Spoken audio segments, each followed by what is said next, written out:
Okay, I think I'm live. Uh-oh. Okay, so this is my first time going live on YouTube. And yeah, so today I'm here to just pretty much ask questions. I've been getting a lot of questions and emails. And so I was told I should go live, you guys, but I'm really like nervous because I don't really know what to say. I normally like try to have a presentation or something. Um, so I guess what I can do is kind of tell you a little bit about myself for those that don't know me. I've been in real estate for about 20 years. I've been licensed 18 years, I think now. Just got licensed in Texas, which is completely different than California. Um, I moved to Texas, but to do specifically tax deeds, and I'm so grateful I did do that. And I'm now here to teach other people about tax deeds and overages. It's one of the best investments I probably could have ever done. I've been investing for years, you guys, years. I started out with, the foreclosures, the knocking on doors, and did the fix and flips to wholesaling. I mean, I've pretty much done everything you could think about except for the new stuff like, Airbnb arbitrage and all that stuff. I don't do that. I'm really trying to, I want to do something different. I really want to build, I really want to do some development, which leads me to tax deeds. I feel like my first tax deed property was a piece of land. I bought it for 750, sold it for 15,000, and the rest was history. And so basically, what I do is I kind of, when I'm doing my videos, actually working for a student. That's how I do most of my content, or I'm actually doing my own work. So most of my videos and my content is basically from something that either happened to me or a question that one of my students asked. And so I'm kind of helping them do the research. But feel free to drop a comment if I think I'm in the right place for the comments. This is, it says chat disconnected. Oh, let's see what this means. It says unable to connect chat. So I don't know how to connect it. Oh, wow. Oh, wait, maybe it's connected now. I don't know. I'm new to this, so I'm just trying to figure things out. But I said, one of the things I can definitely say if you're watching this video, you're watching this live, is sometimes you just have to do it. Even when you don't know or you don't understand, you just have to do it. Mistakes gives you, it makes you stronger, it makes you smarter, it makes you wiser. So yeah, here I am on YouTube Live. Don't know what to say or what to do, and it's saying that it's my chat cannot connect. I don't know why that is, um, but here I am. I don't even know how you can do comments if someone wanted to make a comment, which is super weird. So anyway, um, what else would I like to say? Okay, I could tell you an interesting story that happened to me the other day, and that's for the overages. I was actually helping a student, well, in a mastermind, one of my masterminds that I did, and we've been working on this for like a long time. And I was so super pissed. I felt like a newbie all over again because I hired a notary and I paid the notary extra to walk the claim form into the county to make sure that, we would actually get our money within the week. And I oftentimes tell my students, you have to have a wet signature, but I never thought to have like the original document. So I emailed the notary the document, and she went and notarized it. And I said, if I pay you an extra $10, will you walk it into the county? And she said, absolutely. So it was like 80 bucks. And so I was like, this was on a Monday. I was like, by Friday, we would have the check and I could split it with my student. And the county was like, we need the original form. And I was like, the original form, like, why does that even matter when it's a wet signature? And it just really, really, really, really, really pissed me off because I'm like, it's the same form. Like, why do you need the original form? If anything, you need the original signature in a wet seal by the notary.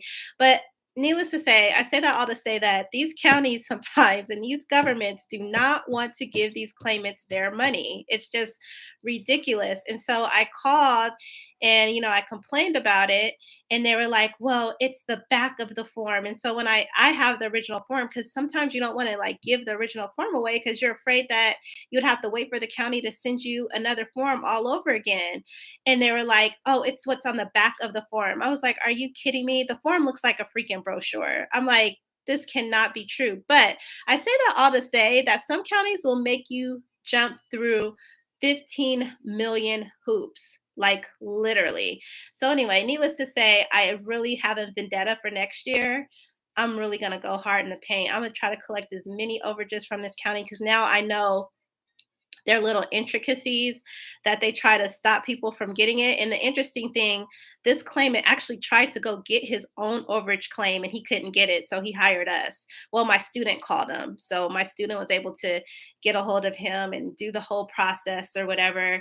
And she got a full time job. So I took over it because we do split it 50-50 in my mastermind. And I know a lot of people have been asking about my mastermind cohort, and it's what, March. So I've had a few now I have some new lists. Now I just kind of need to scrub those lists and make sure that they're not a hard county to work. So a lot of people have been asking me about the masterminds. That's probably one of my flagship products because we all work together as a team collectively, and then I kind of carry the torch when students aren't able to complete the process.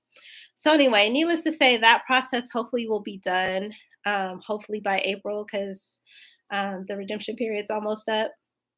So anyway, yeah, that was like one of my hardest things that I had last week. I was so pissed, you guys. I was just like, "Ugh, these counties." But anyway, overages is an emotional roller coaster sometimes because you might think you're going to get this like $50,000 check, and either the claimant might get busy and they stop taking your calls, or they try to start second guessing, and right when you think you're going to get it, you don't. Like, for example, this claimant, I've been working, well, my student have been working for 6 months, and now I'm here to like close the deal.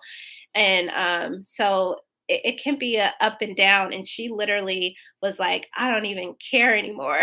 That's what my student, I said, but that's when you don't give up. You cannot give up. What else can I say about investing? Well, overages, yeah, you definitely, it's not for the faint in heart. I'll tell you that for sure. When I first started, I hit my head a couple of times until I kind of just went over and have a process. And I kind of could tell you guys my process when it comes to overages. Um, I do start out with a big list. Of course, I do start with a lot of the higher ones, and then I narrow them down.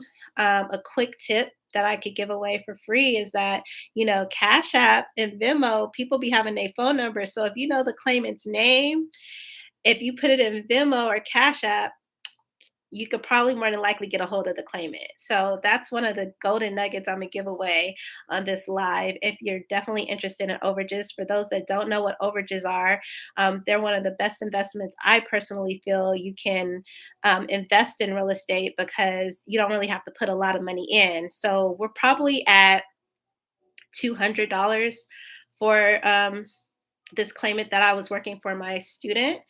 But it's about, I think it's like a $30,000 claim. So, and then we split that, but this is a student of mine. So I think she started at 15. I have to look at the contract. I think it's 15% of that.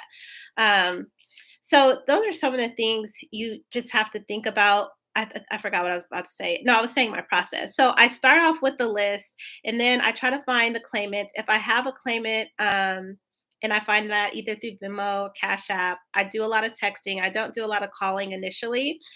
And then after that, I just hone in. So if I know that I have the right number and the right contact, it's like persistence weighs down resistance. So you have to keep on continuously doing it.